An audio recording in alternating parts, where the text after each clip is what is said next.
Good morning. How are you? Well, today is Memorial Day, and too few honor the day except in a banal fashion. It's a day off from work, and it's unfortunate that we don't actually have some critical thinking on the day of Memorial Day about what it means. One of the worst parts of it can be that people younger than you die in defense of our country or of the values that we espouse. And I've had conversations over the years with doctors about this, and I've come to the conclusion that if you're given the gift of living longer than someone else, you're honor bound to make something of your life to honor those who predecease you. And I think that's a good tradition to have, or a good thought process. Attitude matters, thoughts are things, and so that's one of them. In that regard, there are a host of issues we could talk about today. One that I was surprised about was how the Virginia Theological Institute is paying reparations to those who were slaves years ago at the theological seminary. And one of them, a guy named Dowling, escaped and made his way in the Underground Railroad up to Canada. And then he came back and he lived in D.C. as a free man. And years later, his legacy to his children is that the Virginia Theological Institute is now paying reparations to them to show some action in response to the words that they care about the unfair sacrifice people made during slavery. And I think that would help us understand what people think and believe in Tulsa. That is to say, there should be reparations there because it says something. It should be taught in the schools, as there was a bill that once said just that. We have to do the right thing because the implication of it is kind of rolling benefits in other circumstances. You know, can't we all get along? Well, we can, but we have to do something other than just say, let's get along, or I respect you, and then not show any respect for the dignity of another person.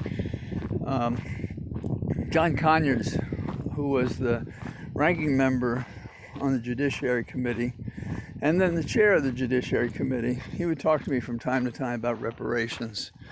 And he was talking about it on a national scale. And I think he was right for all the same reasons. When I was a law student, there was some nervousness about affirmative action, meaning, was a person of color going to, quote, take a space, your space, from getting into law school because of quotas or affirmative action? And most of us thought, well, we have to make it up some way. And one of the funny things is another group that had been discriminated against women in the law. Well, they were so overqualified because of what they had to do to persist, to be competitive, that they actually had to put a quota, I think, limiting the number of women that went into the first year class at Columbia. But even after I got out of law school, when women wanted to litigate, they were discriminated against, including in the Southern District of New York, where I work. They put me in charge of a summer intern program, and I arbitrarily decided that half of the recruits would be women and half men. And I got some grief, some blowback from the members.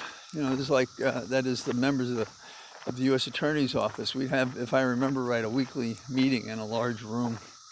And some said, what I did was unfair. And I said, you're right, it was unfair. And then they were all surprised. And they asked, so how were you unfair? I said, well, there are more women than men, so 50% was unfair to women. Before that, there weren't that many women interns in the program. After that time, there were a lot more. Talking about fairness and equity on a day in which we think about trying to weigh the equation of people who gave their lives and for what purpose. And my podcast is about that this week, so I'm not going to repeat what I said there. But in terms of voting, people actually live and fight and die for the right to have a say in their government. And down in Texas, we had some Democrats who found an innovative way to fight back.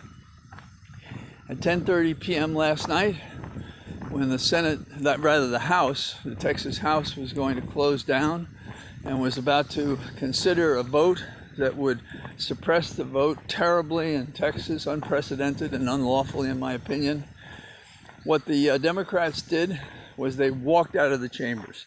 They took their key, I don't know if it was an electronic key or an actual physical key, by which they would vote in chambers so no one could take their key and vote sufficiently to have a quorum to have the vote on this terrible bill. So it was a pie in the face for Abbott, the alternate right-wing nut from Texas. Isn't he still under indictment? They should try him, our local Netanyahu. And he's going to call a special session. But that's what we need.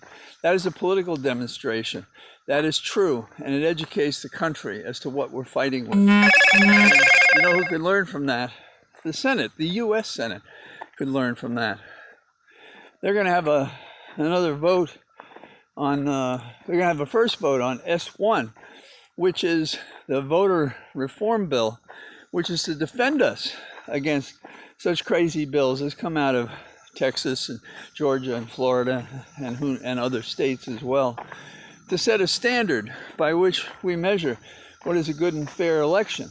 Because right now we have people taking charge, stealing elections because they have the number in the legislatures. That's wrong. And we have got everybody who thinks about it has got to write Manchin and tell him, we've had enough of your bullshit. You vote to suspend the 60 vote requirement and pass the law that this nation needs to have a fair election, or quit. Just quit and let's have a special election in West Virginia, because you're not representing your voters. No, you're representing Wall Street and Republicans, and you're a dino Democrat in name only, and that's what we should be calling you. So, and Manchin is always identified as a holdout, and I'm hopeful that if other members saw what happened to Manchin, maybe they'd figure out what they should be doing about the most critical issues in the country. Not just voting, but voting is a predicate to having a democracy. And we see the Republicans have no intention of trying to satisfy the needs of other voters, and instead intend to manipulate the vote so they can win, suppress opposing votes, and get on with their own elections, re-elections, and passing equivalently by fiat in a manufactured system what they want it to be, rather than to have the people, we the people, decide what it should be. So, again, my thoughts are with you on this day when there are people you've lost or known to have lost their lives or sacrificed it or suffered PTSD. And, of course, have fun. But keep in mind about the sacrifices people made. Giving up your life, that's a critical decision. Even if you're only aware of the risk as the predicate to what results in the loss of life. So, have a good day. It's beautiful today. Talk to you tomorrow. Bye-bye.